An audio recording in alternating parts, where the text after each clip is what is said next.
நம்முடைய மாண்புமிகு ஆளுநர் அவர்களை முறைப்படி அழைத்து வந்து அவர்களிடம் இந்த தமிழ்நாடு அரசு ஆளுநர் உரைக்கு தயாரிப்புகளை எல்லாம் அவர்களுடைய ஒப்புதல் பெற்று அதை வாசிப்பதற்காக வந்தார்கள். வந்த இடத்தை நான் அதை குறைவாக வாசித்தார்கள். அதை குறையாக நான் சொல்ல விரும்பவில்லை. ஆனால் அதன் பின் ஜனகணமன பாடியிருக்க வேண்டும் முதலில் என்று ஒரு கருத்தை சொன்னார்கள்.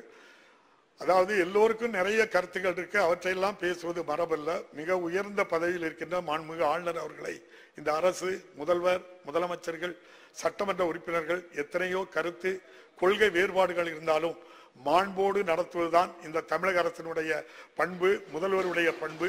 அதில் மாற்றமில்லை. நம்முடைய மாண்புமிகு ஆளுநரை நான் அன்போடு கேட்டுக்கொள்கின்றேன். உங்கள் மனதில் இருப்பதை நீங்கள் சொன்னீர்கள்.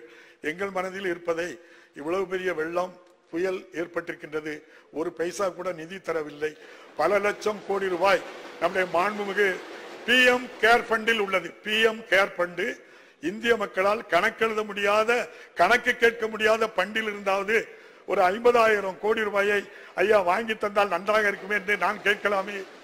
நீங்கள் சவார்கர் வழியில் வந்தவர்களுக்கும் கோட்சே வழியில் வந்தவர்களுக்கும் சற்றும் குறைந்தவர்கள் அல்ல.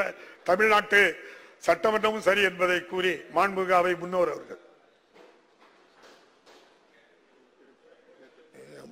தீர்மானத்தை நிறைவேற்றிட்டு